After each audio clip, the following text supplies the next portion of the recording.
ಹುಣಸೂರು ತಾಲೂಕು ಜನಕ್ಕೆ ಅನ್ಯಾಯ ಆಗುತ್ತೆ ಅಂತ ಹೇಳಿದ್ದೀನಿ ಹರೀಶ್ ಗೌಡ್ರಿಗೆ.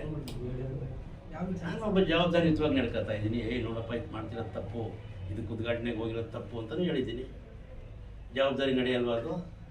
ರಾಜಕಾರಣ ಬರ್ತದೆ, ನೀವು ಟೀಕೆ ಮಾಡೋದು. ನಾನು ಅದು ಎಲ್ಲಿವ್ರಿಗೆ ಇರಬೇಕು, ಸರ್ಕಾರ ಇರಬೇಕು, ಕೆಲಸ ಇರಬೇಕು, ನೀನು ಮಾಡಿಲ್ಲ ಇರಬೇಕು. ನೀವು ಹೇಳ್ತಾ ಇದ್ದೀರಿ ಹುಣಸೂರು 15 ವರ್ಷದಲ್ಲಿ ಏನೂ ಕೆಲಸ ಆಗಿಲ್ಲ ಅಂತ ಕೇಳ್ತಿರೋರು ಯಾರು? ಅದನ್ನ ಹುಣಸೂರು ತಾಲೂಕಲ್ಲಿ 15 ವರ್ಷ ಕೆಲಸ ಆಗಿಲ್ಲ ಅಂತ ಇವ್ರು ಹೇಳಿರೋದು ನನಗೂ ವಿಡಿಯೋ ತಿಳಿ ಬರ್ತದೆ. ಜನ ನಾವು ಒಪ್ಕೋಬೇಕಲ್ಲ.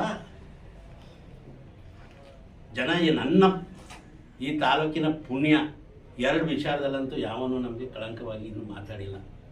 ಏನು, ಒಬ್ಬ ಮಂಜುನಾಥ ಲಂಚ್ಕೋರ ಭಿಕ್ಷೆ ಪಡೆದ ಅಂತ ಯಾರು ಹೇಳಿಲ್ಲ, ಮಂಜು ಕೆಲಸ ಮಾಡಿಲ್ಲ ಅಂತ ಯಾರು ಹೇಳಿಲ್ಲ. ಹೇಳ್ತಾರಪ್ಪ ಇವೆರಡು ವಿಚಾರನ. ನಾವು ಹಂಗೆ ಬದುಕಿದ್ದೀವಿ.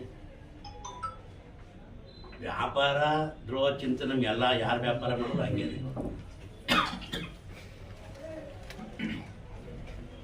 ಶಾಸಕರಿಗೂ ಹೇಳ್ತಾ ಇದ್ದೀನಿ, ಸುಮ್ಮನೆ ಇಂಥ ಹೇಳಿಕೆ ಮಾತು ಎಲ್ಲ ಕೇಳಿಕೊಂಡು ನಿಮ್ಮ ತಂದೆ ಯಾವ ಸ್ಥಿತಿ ಆದರೆ ಆ ಥರ ಆಗಬೇಡಿ.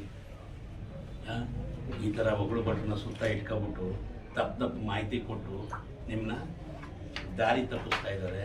ನೀವು ಅವತ್ತಿಂದ ಅಲ್ಲಿ ಹೋಗಿ ಇವತ್ತಿನ ದಿನ ಏನು ಮಾಡಬೇಕು ಹುಣಸೂರಲ್ಲಿ? ನೀವು ಭಾಳ ದೊಡ್ಡ ಮನುಷ್ಯ ಆಗಿದ್ರೆ 1.5 ವರ್ಷ ಆಯಿತು. ನಮ್ಮದು ನಿಮ್ಮದು ಟೀಕೆ ಇದ್ದಿದ್ದೆ. ಮಾಜಿ ಶಾಸಕರು ನಾನು ಕರೆದಿರ್ಲಿಲ್ವಾ? ಗ್ಯಾಪ್ ಇದೆಯಪ್ಪ ಪತ್ರಕರ್ತರೆ. ಮಾಜಿ ಶಾಸಕರುಗಳನ್ನೆಲ್ಲ ಮೀಟಿಂಗ್ ಕರೆದಿದೆ. ವಿಜಯಶಂಕರ್ ಅವ್ರನ್ನ, ಚಿಕ್ಕಮಾಧವ್ ಅವ್ರನ್ನ, ಜಿ ಟಿ ದೇವೇಗೌಡರು ಬರಲಿಲ್ಲ, ಕೋಡಿ ಪಾಪಣ್ಣ ಅವ್ರನ್ನ ಕರೆದಿದೆ. ಗ್ಯಾಪ್ಕ ಇದೆಯಾ? ಕರೆದಿ ನಮ್ಗೆ ಸಲಹೆ ಕೇಳಿ ನಾವು ಬರ್ತೀವ ಬಿಡ್ತೀವ. ಅವತ್ತು ಅವ್ರು ಬಂದಿಲ್ಲ. ಈಗ ನಾನು ಮೀಟಿಂಗ್ ಮಾಡಿದೆ. ಸ್ವಾಮಿ ಬೀದಿ ದೀಪಗಳಿಲ್ಲ ಸ್ವಾಮಿ, ಬೀದಿ ದೀಪಗಳು ತರೋದಕ್ಕೆ ಏನು ಮಾಡಬೇಕು ಕೇಳಿದ್ರೆ ನಾವು ಐಡಿಯಾ ಹೇಳ್ಕೊಡ್ತೀವಿ. ನಿಮ್ಗೆ ಗೊತ್ತಿದ್ರೆ ಸಂತೋಷ.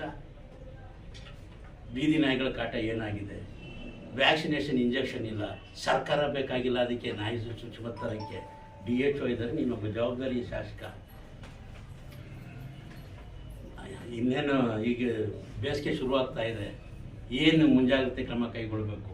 ಈ ಕುಡಿಯೋ ನೀರು ಅವಕ್ಕೆಲ್ಲ ನಮ್ಮ ಅವಧಿಯಲ್ಲಿ ನಾವು ಸರ್ಕಾರ ಸಿದ್ದರಾಮಯ್ಯನವರೊಂದು ಆಶ್ರಯದಿಂದ ಭಾಳ ಅಚ್ಚುಕಟ್ಟಾಗೆ ಮಾಡಿದ್ದೀವಿ. ಈಗಂತ ಅನಾಹುತಗಳು ಇದೆಯಲ್ಲ, ಇನ್ನೇನೇನೈತೆ ಸರ್ಕಾರ ಅವ್ರದ್ದು ರೀ, ನಮ್ದೇನೂ ಇಲ್ಲ. ಹೌದು, ರಾಜಕೀಯವಾಗಿ ಹೇಳ್ತೀರಿ, ಆದರೆ ನಾನು ಹೇಳ್ತಿದ್ದೀನಿ ಕೇಳಿ.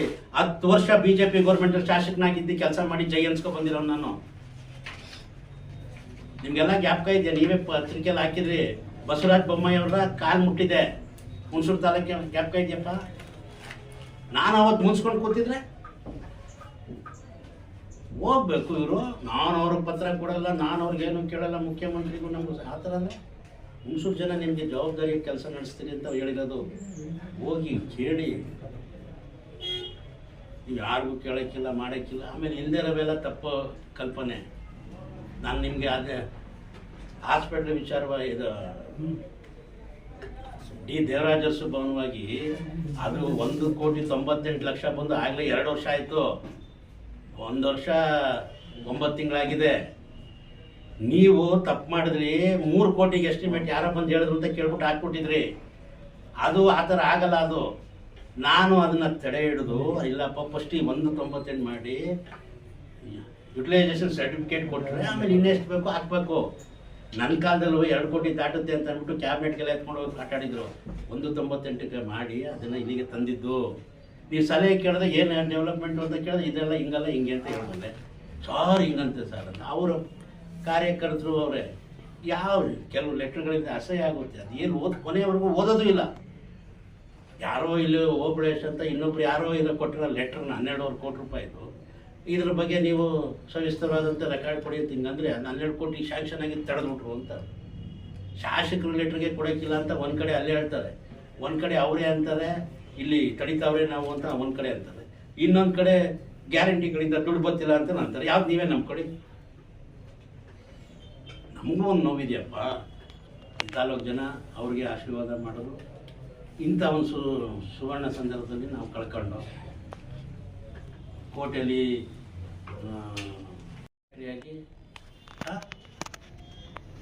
ಎಡಬಿಡಂಗಿಗಳು ಇತ್ತೀಚೆಗೆ ಏನೋ ಒಂದು ಕಂಡುಬಿಡ್ತಾವ್ರೆ. ಅವ್ರುಗಳ ಯಾವನಿಗೋ ದುಡ್ಡು ಕೊಟ್ಟು ಮಾಡಿಸಿ ಆ RTI ಪಾಪ ಪುಣ್ಯಾತ್ಮ ಹಣ ಹಿಂಗೆ ಮಾಡ್ತಾರೆ ಕಣ್ಣ, ಏನೋ ಕೊಡ್ತಾರೆ ಕಣ್ಣ ಅಂತ ಅಂದ್ಬಿಟ್ಟಿದೆ. ಹೋಗಿದೆ ತಟ್ಟೆಕೆರೆ ಪಂಚಾಯತಿಲೇ ಕೇಳ್ತಾನೆ. ಇವಾಗ ನಾವು ಇದು 2010ರಲ್ಲೇ ಬಂದು ಎನ್ಕ್ವೈರಿ ಎಲ್ಲ ಮಾಡಿಸಿದ್ರಪ್ಪ. ಅವತ್ತಿನ ದಿನ ಇನ್ನೊಬ್ಬರು ಮಹಾನುಭಾವರು 2008 ಗೆದ್ಬಿಟ್ಟೆ 10ರಲ್ಲಿ ಅದಕ್ಕೆ ಎನ್ಕ್ವೈರಿ ಹಾಕಿದ್ರು. ಹೋಗ್ರಪ್ಪ ಅದೇನು ಇಲ್ಲಿ ಟ್ಯಾಕ್ಸ್ ಕಟ್ಬೇಕಾರೆ ಇಲ್ಲಿ ಕಟ್ತೀವಿ, ಅಲ್ಲಿ ಟ್ಯಾಕ್ಸ್ ಕಟ್ಬೇಕು ಅಲ್ಲಿ ಕಟ್ತೀವಿ. ಈಗ ತಟ್ಟೆಕೆರೆಗೆಲ್ಲ ಟ್ಯಾಕ್ಸ್ ಕಡ್ದು ಹೋಗಿದ್ರೆ ಟ್ಯಾಕ್ಸ್ ಕದೀತಾವ್ರೆ ಅಲ್ವಾ ಶಿವಕುಮಾರ್ ಅವ್ರೆ? ಅಲ್ಲೋ ಇಲ್ಲ, ಇಲ್ಲಿಗಾದ್ರೆ ಇಲ್ಲಿ ಚರ್ಮಣ್ಣನ ಮನೆ ಸ್ಕೆಚ್ ಇದೆ, ಇನ್ನೊಂದಿದೆ, ಎಲ್ಲ ರೆಕಾರ್ಡ್ ಇದೆಯಲ್ಲ. ನೀವು RTIಲೇ ತಗೊಂಡವ್ರಲ್ಲ, ನಮಗೆ ಸಂಬಂಧ ಇಲ್ಲ. ಇಲ್ಲ ಅವ್ರು ನೋಟಿಸ್ ಕೊಡ್ಬೇಕಲ್ಲ, ಇಲ್ಲ ಅವ್ರು ನೋಟಿಸ್ ಕೊಡ್ಬೇಕಲ್ಲ. ಹೋಗ್ಲಿ, ಅದು ಯಾವ್ದು ನಿಲ್ವಾಗ್ಲೂ ಎಲ್ಲೇ ಅಂದರೆ ಎಲ್ಲಿಗೆ ಬರ್ತದೆ? ನಗರಸಭೆಗೆ ಬರ್ತದ? ಹೋಗ್ಲಿ, ಆ ಪಂಚಾಯತಿಲಿಂದ ನಮ್ಗೇನಾದ್ರು ವರ್ಗಾವಣೆ ಆಗಿದೆಯಾ? ಆ ಕಡೆ 3 ಮನೆಯವ್ರು ಏನೋ ಓಟ್ ಹಾಕ್ತಾರಂತೆ, ಅದಕ್ಕೆ ಇಲ್ಲಿಗೆ ಅಂತೆ ಓಟ್ ಮಾಡಿಸ್ಕೊಂಡು ಕೌನ್ಸಿಲರ್ ಹೋಗಿದೆ, ಹೆಸರು ಬರ್ಸ್ಕೊಂಡವನೇ.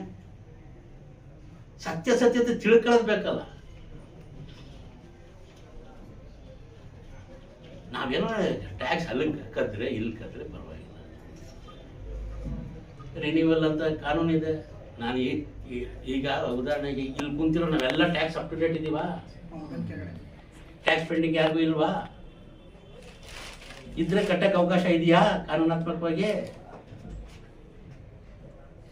ಲೇಟ್ ಟ್ಯಾಕ್ಸ್ ಕಟ್ಟಿದ ದಂಡ ಇದೆಯಾ? ಆಯ್ತು, ಇಲ್ಲಿಗೆ ಇದೊಂದು ಕತೆ. ಇದು ಈ MLC ಅವರು, ಅವ್ರಿಗೆ ಅಧಿಕಾರ ಇದೆ. ಅವ್ರು ಇವತ್ತು ಸ್ಟೇರಿಂಗ್ ಪೊಸಿಷನ್ ಕೂತವ್ರೆ. ಅವರು DC ಗಳಿಗೆ ಅವ್ರಿಗೆ ಹೋಗಿ ತನಿಖೆ ಮಾಡಿಸಿದೆ, ಏನು ಸತ್ಯ ಸುಳ್ಳು ಮಾಡಿಸ್ಲಿ. ಅದ್ರ ಜೊತೆಗೆ ಏನೋ ಮಾಡಿಕೊಂಡು ದಳದ MLA BJP MLC ಅವ್ರು ಬೇರೆ ಮುನ್ಸಿಪಾಲ್ಟಿ. ಈಗ ಆ ಮುನ್ಸಿಪಾಲ್ಟಿಲಿ ಬೇರೆ ಶಾಸಕರೇ ಕೂತ್ಕೊಂಡು ಜ್ವಲಂತ ಸಮಸ್ಯೆಗಳು ಹುಣಸೂರು ತಾಲೂಕಲ್ಲಿ ಎಷ್ಟಿದೆ ರೀ, ಏನೇನು ಅನಾಹುತ ಆಗ್ತಾ ಇದೆ, ರಸ್ತೆಗಳ ಕತೆ ಏನಾಗಿದೆ, ಜನಗಳ ಸಮಸ್ಯೆಗಳೇನಾಗಿದೆ, ಪೊಲೀಸ್ ಸ್ಟೇಷನಲ್ಲಿ ಎಷ್ಟು ಕೇಸ್ಗಳಾಗ್ತಾ ಇದೆ, ಒತ್ತುವರಿಗಳ ಬಗ್ಗೆ ಏನಿದೆ. ತಾಲೂಕು ಆಫೀಸಲ್ಲಿ 15 ದಿನಕ್ಕೆ ಹೋಗಿ ಕೂತ್ಕಪ್ಪ ಪುಣ್ಯಾತ್ಮ. ನಾನು ಒಬ್ಬ ಶಾಸಕನಾಗಿ ಜವಾಬ್ದಾರಿಯುತವಾಗಿ ಶಾಸಕರಿಗೆ 2 ಕಿವಿ ಮಾತು ಹೇಳಿದ್ದೀನಿ, ತಪ್ಪಾಗಿದೆ ಸರಿ ಮಾಡಿ ಅಂತ ಹೇಳಿದ್ದೀನಿ. ಒಂದು ಇಲ್ಲಿಗಲ್ ದಂಧೆ ವಿಚಾರವಾಗಿ